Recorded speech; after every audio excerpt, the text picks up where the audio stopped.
കൃഷി സ്നേഹികളായ എല്ലാ മലയാളികൾക്കും എൻ്റെ കൃഷിത്തോട്ടത്തിലേക്ക് സ്വാഗതം. നമ്മൾ പറമ്പിലേക്ക് ഇറങ്ങിയല്ലേ നവാ. ഇന്ന് പറമ്പിലേക്കല്ല, മഴയൊക്കെയല്ലേ, ഒരു ചേഞ്ച് ആയിക്കോട്ടെ. നമ്മളിന്ന് ബെൽമൗണ്ടിലേക്കാണ് പോകുന്നത്.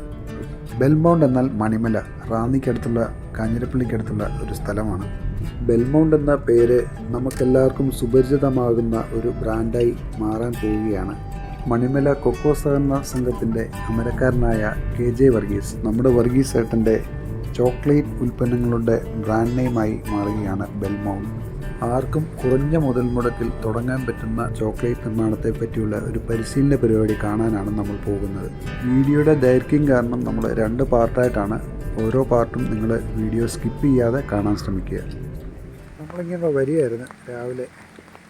അപ്പം ഒരു ശങ്ക, അതിനൊന്ന് പുറത്തിറങ്ങി. നല്ലൊരു ഫ്രെയിം, എന്നാ രസം ഇവിടെ കാണാം. അതുപോലെ തന്നെ ഇങ്ങോട്ടൊരു വഴി, റബ്ബർ തോട്ടം. ഈ റബ്ബർ തോട്ടം നടുക്കൂടെ ഇങ്ങനെ ഒരു വഴിയുണ്ട്. ഈ വഴിയുടെ സൈഡിലൊരു സാധനമുണ്ട്, കാണിക്കാം.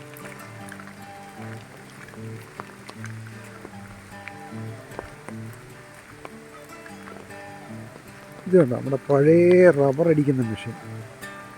ഈ ഞങ്ങളുടെ വീട്ടിലൊക്കെ ഉണ്ടായിരുന്നു ഈ സാധനം. ഉണ്ടോ, ഇപ്പം ഉപയോഗിക്കുന്നില്ലെന്ന് തോന്നുന്നു. അയ്യോ, എൻ്റെ കാല് ഉപയോഗിക്കുന്നില്ല. പഴയതാണ്, നമ്മുടെ കൈ കൊണ്ട് കറക്കുന്ന ഒരു സാധനം. ഇത് ഇട്ട് മുറുക്കണം. ഇത് മുറുക്കുന്നതനുസരിച്ചാണ് റബ്ബർ ഷീറ്റിൻ്റെ തിക്നെസ് പുറത്തേക്ക് വരുന്നത്. ഇതിൻ്റെ ഇടയ്ക്കൂടെ റബ്ബർ ഷീറ്റ് കയറ്റി വിടും. ഇത് ആദ്യമേ ചെയ്യുന്ന സാധനം. ഇത് കഴിഞ്ഞിട്ടാണ് അങ്ങോട്ട് എടുക്കുന്നത്. ആദ്യമേ ഇതിൻ്റെ അകത്തിട്ട് നല്ലപോലെ ഒന്ന് പ്രസ് ചെയ്യും. അത് കഴിഞ്ഞിട്ട് ആ വര വരാൻ വേണ്ടി ലാസ്റ്റ് ഇതിൻ്റെ അകത്ത്. അപ്പോൾ എല്ലാ വീട്ടിലും ഇതുപോലെ 2 മെഷീൻ വേണം. കൊള്ളാം അല്ലേ? ഇത് വഴി വഴി തന്നെയാണ്. ഇത് നമ്മുടെ കാല് ഇതിൻ്റെ അകത്തൊന്ന് ഉതഞ്ഞു പോകും. എന്ത് രസം നോക്കി, ആ കെട്ടിടവും ആ മരങ്ങളും ഒക്കെ നിൽക്കുന്നത് അടിപൊളിയല്ലേ? ഈ സ്ഥലങ്ങളിലേക്കൊക്കെ വന്നു കഴിഞ്ഞാൽ നല്ല ഭംഗിയാണ്. പറമ്പാണെന്ന് പറഞ്ഞാലും അവിടെ ഒരു പുഴയൊക്കെ ഉണ്ട്. മാലിന്യം ഇഷ്ടം പോലെ ഉണ്ട്. നമ്മുടെ ആൾക്കാരുടെ ഒരു ഗുണം, വെള്ളത്തിലൂടെ മാലിന്യങ്ങൾ തള്ളിവിടും മഴ വരുമ്പോൾ. പിന്നെ പുഴകം താമസിക്കണ്ട.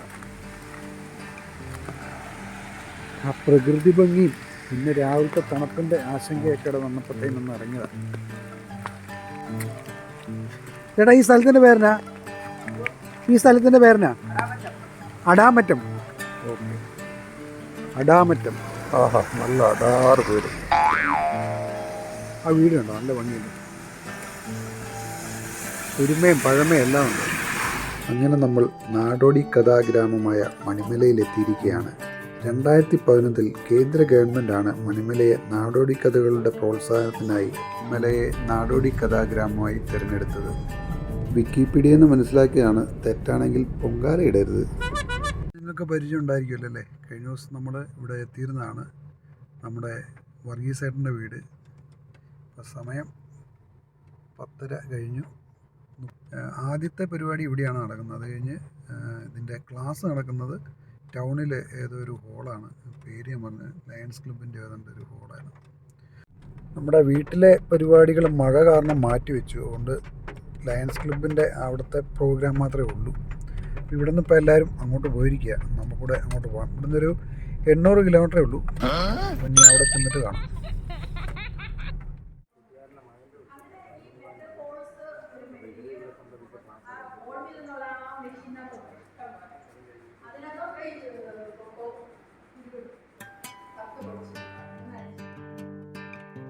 നമ്മൾ ഈ വീഡിയോ കൊണ്ട് ഉദ്ദേശിക്കുന്നത് നിങ്ങൾക്ക് ശരിക്കുമുള്ള ചോക്ലേറ്റ് നിർമ്മാണത്തെപ്പറ്റി ഒരു പ്രാഥമിക അറിവ് നൽകുകയും ഇവിടുത്തെ പരിശീലനത്തിൻ്റെ മികവ് മറ്റൊരിടത്ത് പോയാലും നിങ്ങൾക്ക് ലഭിക്കില്ല എന്ന് മനസ്സിലാക്കി തരികയുമാണ്. ഇവിടുത്തെ ഏകദിന പരിശീലനം പൂർത്തിയാക്കുന്നവർക്ക് ഇപ്പോൾ മണിമല കൊക്കോ സഹകരണ സംഘത്തിൻ്റെ സർട്ടിഫിക്കറ്റാണ് നൽകുന്നത്.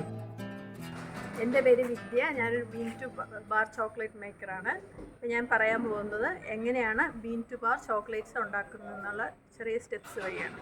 ആദ്യം ഫെർമെൻറ്റഡ് ആൻഡ് ഡ്രൈഡ് ആയിട്ടുള്ള കൊക്കോ ബീൻസ് കളക്ട് ചെയ്യും. ശരി, ഈ വീട്ടുകാർ ഈ കൊക്കോ എടുത്തിട്ട് കഴുകി വറുത്തങ്ങ് പൊടിച്ച് ചെയ്യും. അപ്പോൾ ഈ ഫെർമെൻറ്റേഷൻ ഇതിൻ്റെ അകത്ത് എത്ര പ്രാധാന്യമാണ്? അങ്ങനെ കഴുകാനേ പാടില്ല. അതിൻ്റെ ആ പൾപ്പ് സഹിതം അതിനെ ഫെർമെൻറ്റ് ചെയ്യാൻ, പുളിപ്പിക്കാൻ വെക്കുന്നതാണ്. അതിൽ നിന്നാണ് അതിൻ്റെ ടേസ്റ്റ് ഡെവലപ്പ് ചെയ്യുന്നത്. ഓക്കെ, അപ്പോൾ അത് മസ്റ്റാണ്. ശരി, മസ്റ്റാണ്. ഫെർമെൻറ്റ് ചെയ്യണം. അത് കഴുകാൻ പാടില്ല. അത് ആ പൾപ്പ് സഹിതം ഫെർമെൻറ്റേഷൻ പ്രോസസ്സിന് വെക്കണം. അതൊരു 6 days വെച്ചിട്ട് 6 days ഉണക്കിയെടുക്കുന്നതെന്ന് പറയുമ്പോൾ ഏതൊക്കെ രീതി എടുക്കാൻ പറ്റും? ഉണക്കിയെടുക്കുന്നത് സൺ ഡ്രൈയിങ് ആണ് ഏറ്റവും നല്ലത്. പിന്നെ കാലാവസ്ഥ മോശമാണെങ്കിൽ നമുക്ക് ഡ്രയർ യൂസ് ചെയ്യാം. ഡ്രയർ ഇലക്ട്രിക് പറ്റുമോ അതോ നോർമൽ? ചെയ്യാം. അതല്ല, ഏറ്റവും നല്ലത് ഓപ്പൺ ഏരിയയിൽ സൺലൈറ്റിൽ ചെയ്തായിരിക്കും നല്ലത്. ബീൻസിനെ നമുക്ക് വീട്ടിൽ കൊണ്ടുവന്ന് ആവശ്യമുള്ള എമൗണ്ട് അടിക്കട്ടിയുള്ള പാത്രത്തിലിട്ടിട്ട് സ്റ്റൗവിൽ വെച്ച് ചെറിയ തീയിലിട്ടിട്ട് അതൊക്കെ കപ്പലിൻ്റെ വറുക്കുന്ന പോലെ പതുക്കെ സ്ലോയിൽ വറുത്തെടുക്കുക. 20 മിനിറ്റ്സോളം എടുക്കും. പുകഞ്ഞ് അത് കറുത്തു പോകാതെ ശ്രദ്ധിക്കുക. ഇതപ്പം എപ്പോഴും ഇളക്കിക്കൊണ്ടിരിക്കണോ?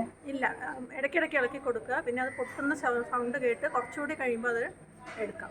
അപ്പോൾ നമ്മൾ ഇതെങ്ങനെയാണ് മനസ്സിലാക്കുന്നത്?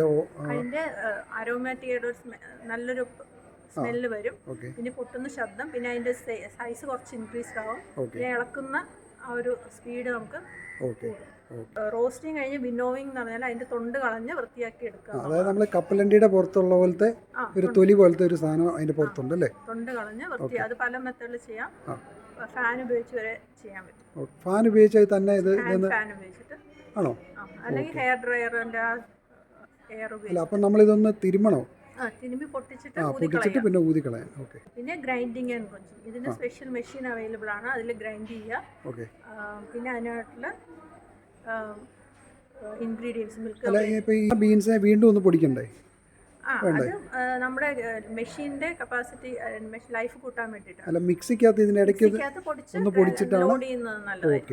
അതായത് ഗ്രൈൻഡർ പവർ ഉള്ളതാണെങ്കിൽ ഈ സാധനം ഡയറക്റ്റ് ആണെങ്കിൽ യൂസ് ചെയ്യാം. വലിയ ഗ്രൈൻഡേഴ്സ് ആണെങ്കിൽ ഡയറക്റ്റ് യൂസ് ചെയ്യാം. ചെറിയ ഗ്രൈൻഡർ ഒക്കെ ആണെങ്കിൽ ഇതിന്റെ സ്പെഷ്യൽ ഗ്രൈൻഡർ ഉപയോഗിക്കണം, മറ്റേ വെറ്റ് ഗ്രൈൻഡർ അല്ല. ഇത് ഈ പ്രോസസ്സ് എന്ന് പറയുന്നത് കണ്ടിന്യൂസ് ആയിട്ട് 30 hours വേണം. അപ്പോൾ ഇടയ്ക്ക് നമുക്ക് കറണ്ട് പോയി കഴിഞ്ഞാൽ ഈ മെഷീൻ തന്നെ റീലോഡ് ആയി വരുന്നുണ്ടോ? ഇല്ല, അത് ജസ്റ്റ് അലാം അടിച്ച് നമ്മളെ അറിയിക്കും. അപ്പോൾ നമ്മൾ പോയി. അപ്പോൾ നമുക്ക് എത്ര മണിക്കൂർ ഇത് വർക്ക് ചെയ്തെന്ന് എങ്ങനെ അറിയും? അതിനകത്ത് ആ ടൈമർ കുറഞ്ഞു വരുന്നുണ്ട്. അത് കണ്ടിന്യൂസ് ആയിരിക്കും. ഏത് ചോക്ലേറ്റ് ആണെന്നുള്ളതനുസരിച്ച് അതിന്റെ ഇൻഗ്രീഡിയൻസ് 3 ടൈപ്പാണ്. Dark chocolate, milk chocolate, white chocolate. White chocolate ആണ് വെളുത്തിരിക്കുന്നത്. Milk chocolate light brown, dark chocolate നല്ല ഡാർക്ക് ആയിരിക്കും. അപ്പം ഈ വൈറ്റ് ചോക്ലേറ്റ് എന്ന് പറയുന്നതാണോ നമ്മൾ സാധാരണ കടകളിൽ നിന്ന് മേടിക്കുന്നത്? മിൽക്കി ബാർ എന്നൊക്കെ പറഞ്ഞു. മിൽക്കി ബാറിന് മേടിക്കുന്നതാണ് വൈറ്റ് ചോക്ലേറ്റ്. മിൽക്ക് ചോക്ലേറ്റ് എന്ന് പറയുന്നത് ബ്രൗൺ, ലൈറ്റ് ബ്രൗൺ. ഇതെല്ലാം ഈ കൊക്കോയിൽ നിന്ന് തന്നെ ഉൽപ്പാദിപ്പിക്കുന്നതാണോ? അതെ. ഈ കളർ എങ്ങനെയാ? കളർ എന്ന് വെച്ചാൽ വൈറ്റ് ചോക്ലേറ്റിന് ആ കൊക്കോ നിപ്സിന്റെ ആ സോളിഡ് പാർട്ടിക്കിൾ സെപ്പറേറ്റ് ചെയ്ത് അതിന്റെ ഓയിൽ മാത്രമാണ് ഉപയോഗിക്കുന്നത്. അതൊക്കെ നമുക്ക് ഹോം മെയ്ഡ് ആയിട്ട് ചെയ്യാൻ പറ്റുമോ? ഹോം മെയ്ഡ് ആയിട്ട്. ഇത് ഗ്രൈൻഡ് ചെയ്ത് കഴിയുമ്പോൾ നെക്സ്റ്റ് പ്രോസസ്സ് ടെമ്പറിങ് ആണ്. അത് പെട്ടെന്ന് കൂൾ ചെയ്ത് അതിന്റെ ക്രിസ്റ്റൽസിനെ യൂണിഫോമിറ്റി വരുത്തുക എന്നുള്ളതാണ്. നമ്മൾ ആ സ്ലാബിലിട്ട് പെട്ടെന്ന് തണുപ്പിച്ചെടുക്കുക. അപ്പോൾ അതിന്റെ ഷൈനിങ്ങിനും അതിന്റെ ടേസ്റ്റിനും ടെക്സ്ചറിനും ഒക്കെ അത് വളരെ ഇമ്പോർട്ടന്റ് ആണ്. ഇതിന്റെ ഏറ്റവും പ്രധാനപ്പെട്ട സ്റ്റേജാണ് ടെമ്പറിങ്. ആ പ്രോസസ്സ് നമ്മൾ വളരെ ക്വിക്ക് ആയിട്ട് ചെയ്യണം. അത് തെറ്റിപ്പോയാലാണ് ചോക്ലേറ്റിന്റെ കളറും ടെക്സ്ചറും ഒക്കെ മാറി കല്ലിച്ച് പോകും. നമ്മളിപ്പം കണ്ടു നല്ല ഡാർക്ക്, നല്ല ഗ്ലേസിംഗ് ആയിട്ട് തന്നെ കിട്ടിയിട്ടുണ്ട്. നല്ല ഷൈനിങ് ആയിട്ട്. അത് തെറ്റി പോവാണെങ്കിലാണ് ഡീമോൾഡ് ചെയ്യാൻ ബുദ്ധിമുട്ട് വരും. അതിന്റെ ആ സോഫ്റ്റ്നെസ് പോയിട്ട് അതിങ്ങനെ അതുപോലെ നമ്മൾ ഈ മോൾഡുകൾ പല മോൾഡ് കണ്ടു. അതിൽ ഏതാണ് ബിഗിനേഴ്സിന് നല്ലത്? ബിഗിനേഴ്സിന് എപ്പോഴും സിലിക്കൺ മോൾഡാണ് നല്ലത്. അതായത് പളവളാന്ന് കിടക്കുന്നത്, ഫ്ലെക്സിബിൾ ആയിട്ടുള്ള. ടെമ്പറിങ് കഴിഞ്ഞാൽ ഉടനെ തന്നെ മോൾഡ് ചെയ്യുക. ഫ്രിഡ്ജിൽ ഒരു 20 മിനിറ്റ് തൊട്ട് അരമണിക്കൂർ വെച്ചെടുക്കുക. എടുത്തു കഴിഞ്ഞാൽ ചോക്ലേറ്റ് കഴിക്കാൻ. അപ്പോൾ ഈ ചോക്ലേറ്റ് നമുക്കിപ്പോൾ ഒരു ബിസിനസ് പർപ്പസിനാണെങ്കിൽ ഇത് മെൽറ്റ് ചെയ്ത് പോകുന്നൊരു വിഷയമുണ്ടല്ലോ, അത് നമ്മളെങ്ങനെ ടാക്കിൾ ചെയ്യും? ഇങ്ങനെ ഉണ്ടാക്കുന്ന ബീൻ ടു ബാർ ചോക്ലേറ്റിൽ എക്സ്ട്രാ ഓയിൽസ് ഒന്നും ആഡ് ചെയ്യുന്നില്ല. ഇതിൻ്റെ തന്നെ ഫാറ്റാണ് ആഡ് ചെയ്യുന്നത്. അത് റൂം ടെമ്പറേച്ചറിൽ സോളിഡ് ആണ്. അതപ്പോൾ ഒലിച്ചു പോകുന്ന ഒരു നേരിട്ട് സൺലൈറ്റിൽ ഇരിക്കുന്നില്ലെങ്കിൽ ഒലിച്ചു പോകത്തില്ല. പക്ഷേ ഈ ചോക്ലേറ്റ് എന്ന് പറയുന്ന 3 ടൈപ്പ് ഉണ്ടെന്ന് പറഞ്ഞു. ഈ 3 ടൈപ്പിനെ നമ്മൾ എങ്ങനെ ഡിഫറൻഷിയേറ്റ് ചെയ്യുന്നതിന്? അത് ഒന്ന് കളർ വെച്ച് ഡിഫറൻഷിയേറ്റ് ചെയ്യാം, പിന്നെ ടേസ്റ്റ് വെച്ച്, പിന്നെ ഉണ്ടാക്കുന്നവർക്കറിയാം ഇൻഗ്രീഡിയൻറ്റിൻ്റെ വ്യത്യാസം. ഫസ്റ്റ് ഡാർക്കാണ്, നല്ല ഡാർക്ക് ബ്രൗൺ ആയിരിക്കും. അതിനകത്ത് കൊക്കോ ബീൻസും ഷുഗറും മാത്രമേ അടങ്ങിയിട്ടുള്ളൂ. സെക്കൻഡ് വരുന്നത് മിൽക്ക് ചോക്ലേറ്റ് ആണ്. അതിനകത്ത് ഷുഗറും മിൽക്ക് പൗഡറും കൊക്കോ ബീൻസും കാണും. ഓക്കെ. തേർഡ് വരുന്ന വൈറ്റ് ചോക്ലേറ്റ് ആണ്. അത് ഫാറ്റ് മാത്രം, കൊക്കോ ബീൻസിൽ നിന്ന് ഫാറ്റ് റിമൂവ് ചെയ്ത് കൊക്കോ ബട്ടർ എന്ന് പറയുന്നത്. കൊക്കോ ബട്ടറും ഷുഗറും മിൽക്ക് പൗഡർ, അതാണ് വൈറ്റ് കളർ. കൊക്കോ ബീൻസിന്റെ കണ്ടന്റ് വെച്ചാണ് ആ പെർസെൻറ്റേജ് പറയുന്നത്. ഓക്കെ. ആ റേഷ്യോ നമ്മൾ ഓരോരുത്തരും അതിനകത്ത് ഏത് റേഷ്യോയിൽ വേണമെങ്കിൽ ചെയ്യാൻ പറ്റും. ഓക്കെ. ഗ്രൈൻഡിങ്ങും ഈ കോഞ്ചിങ് അല്ലേ പറയുന്നത്, അത് രണ്ടും ഒരൊറ്റ മെഷീനിലാണോ ചെയ്യുന്നത്? അതെ, ഈ ഒരു മെഷീനിലാണ് ചെയ്യുന്നത്. ഹയർ കപ്പാസിറ്റിയിൽ ഡിഫറെന്റ് മെഷീൻ. ഓക്കെ. മെഷീൻ എന്ത് വില വരുന്ന? ഞങ്ങൾക്ക് വാങ്ങിച്ചൊരു സമയത്ത് ഒരു 16-17 ഇടയ്ക്ക്. ഓക്കെ. അപ്പം നമ്മൾ സ്മോൾ സ്കെയിൽ എന്ന് പറയുമ്പോഴത്തേന് ഈ മെഷീനും പിന്നെ നമുക്ക് ആ കണ്ട ചെറിയ ചെറിയ മോൾഡ് അങ്ങനെയുള്ള ആക്സസറീസ് മാത്രം മതി. ഫ്രിഡ്ജും ടേബിളും ഒക്കെ ഉണ്ടാവും. അതെ, അതൊക്കെ മതി. പിന്നെ എക്സ്ട്രാ ഇൻവെസ്റ്റ്മെന്റ് വരുന്നത് ഈ ഒരു മെഷീനും പിന്നെ കുറച്ചൊരു മോൾഡ് ചെയ്യാനുള്ള പിന്നെ നൈഫ്. വീടുകളിൽ തുടങ്ങുന്ന ലൈസൻസിന്റെ ആവശ്യമുണ്ടോ? ഫുഡ് ഹാൻഡിൽ ചെയ്യുന്നവർക്കുള്ള ഫുഡ് സേഫ്റ്റി ലൈസൻസ്, ഇനിയിപ്പം ഹെൽത്ത് കാർഡ്, അത് രണ്ടും മസ്റ്റാണ്. പിന്നെ പഞ്ചായത്തിലെ കുറച്ച് വലിയ സ്കെയിൽ ചെയ്യുകയാണെങ്കിൽ പഞ്ചായത്തിലൊന്ന് അറിയിച്ചിട്ട് ചെയ്യുന്നതാണ് നല്ലത്. പിന്നെ പാക്ക് ചെയ്ത് വിൽക്കാൻ ഉദ്ദേശമുണ്ടെങ്കിൽ പാക്കർ ലൈസൻസ്. പാക്ക് ചെയ്യാതെ എങ്ങനെയാണ് വിൽക്കുന്നത്? നമുക്ക് പരിചയക്കാർക്ക് നേരിട്ട് കുഴപ്പമില്ല. നമുക്കൊരു സെക്കൻഡ് ഒരാളുടെ കൊടുത്ത് പാക്കറ്റിൽ വെയിറ്റ് ചെയ്യുന്നുണ്ടെങ്കിൽ ലേബലൊക്കെ ചെയ്താണെങ്കിൽ സീൽഡ് ആണെങ്കിൽ വേറെ തേർഡ് പാർട്ടിക്കാണ്. നമുക്ക് ഡയറക്റ്റ് മാർക്കറ്റിങ്ങിന് കുഴപ്പമില്ല.